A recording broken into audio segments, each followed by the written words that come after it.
Hello everyone, hope it's Harry. Welcome to NFTV. If you are heading to Marseille, please watch this video. This is important for you. The club have put an announcement warning all of us, and it's major because of the club putting it out that it's a warning that basically we need to watch what we're doing, where we're going, and so on. So more on that in a moment, of course. Drop a like on the video, that would be absolutely wonderful. Now, I'm going to promote this because you might have seen this in the background. These guys, right, are doing a special promo, and then the code is in the discount in the description. League Cup winners, I don't know if the camera's picking that up, 2025, 2-1 win, of course, over Liverpool. It's got all of the honours, the stadium, where we are, and so on.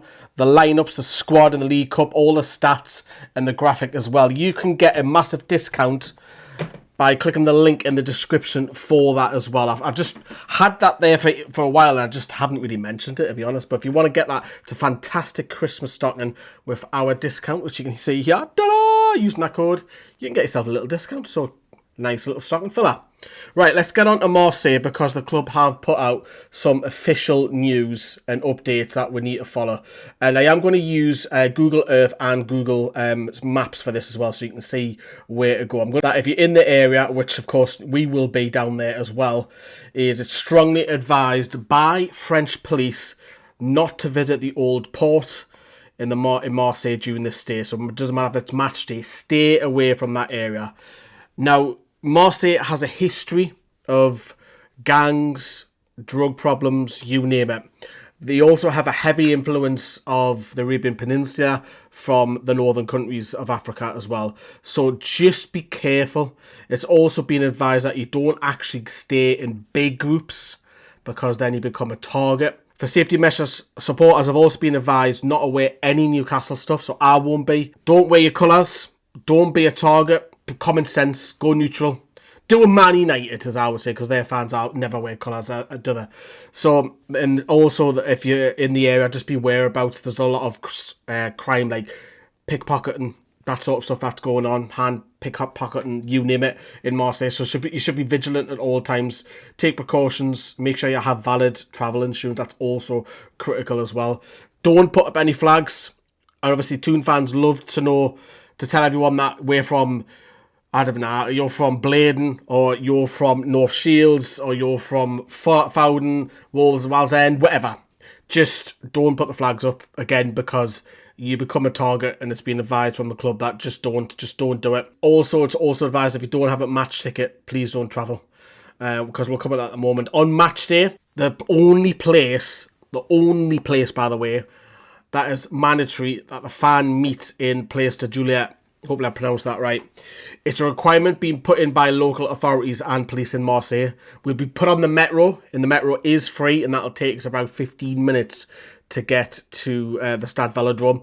But you can hang around that area. You're allowed to drink as well. I believe you're allowed to drink on the metro as well. So that's good. And there'll also be like a fan zone, a DJ in the area as well. And there'll be toilets in this location, including that as well. But obviously you can see on screen there, I've got the metro situated there for you, so you know where it is. Supporters have to go on the metro. There's no other way in or out of the stadium. And obviously the first metro will leave at 4:30. Obviously kickoff's not till 9, but they would like a lot of the Newcastle fans to get in early, get out the way, and so on. Obviously there'll be Newcastle United staff on support as well, if obviously you can't speak French, like I can't. And it'll take around about 15 minutes, and then you're allowed to have a drink on the concourse and so on inside the stadium, etc., etc. And again, if you want to read more of this, you can see this on the club's website. But after the game, we are going to be kept behind, so you'll need to be patient. And it's also advised as well that hopefully you haven't booked a hotel in the area where we've said don't go. So if you have booked it round where the police advised not to earlier in the video, you need to change those plans massively. Supporters will be held back, as I've mentioned. It could be at least 40 minutes, so we'll say an hour. This happened in Paris, if you remember, for the people out in PSG. So we'll be in behind, and then there'll be blocks of 500 people getting on the metro each time. And due to the allocation that we have, the club have also said that could take up to 2 hours. And if you also remember, France is 1 hour ahead of us. You could be in the early hours before you even get back to Place de Joliette. So hopefully you've got all supporters must go back to place to Joliette. There'll be no stops in the metro. It goes straight there, and they're trying to just avoid trouble. That's what the police want. They want an easy night. And it also advised if you've booked accommodation around the stadium, you need to look at it elsewhere. You need to book somewhere elsewhere closer to place to Joliette. So please read those. Again, there's more information on disabled supporters and a lot of other stuff like under 19s game. You cannot go to that game. You're not allowed to go to that game. So there's a lot of information on the club's website. Please read it. It's important for your own safety. And you know what it is? The last thing I want to see on video or even see it on social media that a fan's been hurt. It's the last thing that we need. We had it in Milan.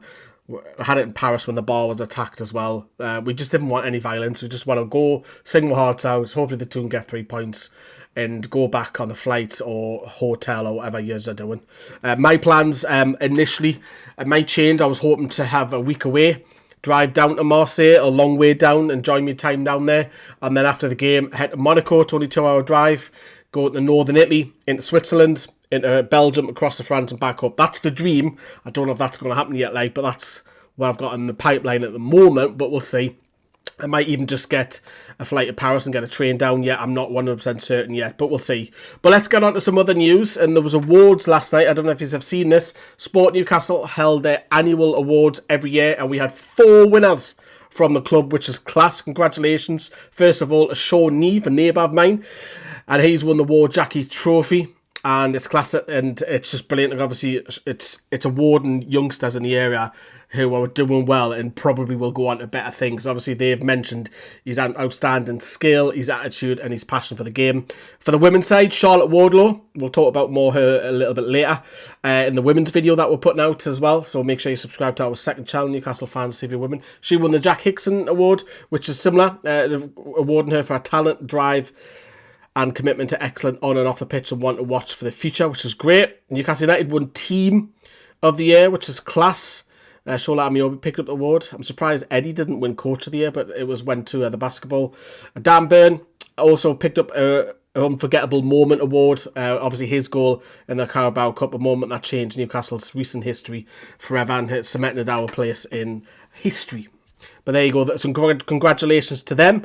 One small rumour, the Mail for Craig Hope claims that Newcastle are looking at Keith Smith, who's very highly rated by Ronald Koeman, midfielder, and the likes of Barcelona, Real Madrid, Dortmund, Bayern Munich are all looking at the AZ midfielder. So watch that closely. That might come back around when we start awards January and everyone starts doing transfer rumour videos. And of course, I've mentioned a little bit on Newcastle Fans TV Women. Obviously, the big derby this weekend. So if you're not there, there's over 15,000 tickets sold. Get yourselves there. I think it's only £8 for an adult. I think it's maybe under £3 for a little one. We're going to have the media for that. So yeah, the big derby this weekend, so make sure you get it. Newcastle versus Sunderland for a 2 o'clock kickoff. Loads of stuff happening inside and around the ground as well for kids as well. So get yourselves there. Speaking of St James's Park, we're going to host 5 Euro 2028 games, which is class. 4 of them will be in the group stage and 1 will be in the knockout stages. If England win their group, we'll have a last 16 tie at St James's Park. So if you're a big England fan, make sure you get to that. And Kim McGuinness, obviously a local mayor in the area, has gone on to say that it'll be class for the city. A lot of income to come from fans visiting, which will be really good for the area. Emil Kraft, we'll move on to him. His agent recently, in the last few days, has rubbished talks with a move to FC Copenhagen. He is a free agent in the summer, but he has said he cannot afford the wages. No Scandinavian side can afford his wages. It's believed that he's on well over 50k a week, 55, I believe is the rumour, but I don't think that'll happen. I think Kraft will probably stay, and he's a capable, steady Eddie. He's a good squad player, but I can't see him leaving in January, to be honest with you, depending on what Kieran Trippier's situation is in the summer. And also Matt has done an article for us yesterday looking back at a fantastic Champions League campaign. That's on our website, newcastlefanstv.com. So recap, look after yourselves, make sure you know what you're doing. We're not a going Marseille. Congratulations to all the winners for Sport Newcastle. Neesmith, I think I pronounced that, Keith Smith, has been linked to Newcastle. Obviously the derby this weekend, 5 European 2028 games at St James's, and of course Emil Kraft's agent says no, he will not be going to any Scandinavian side.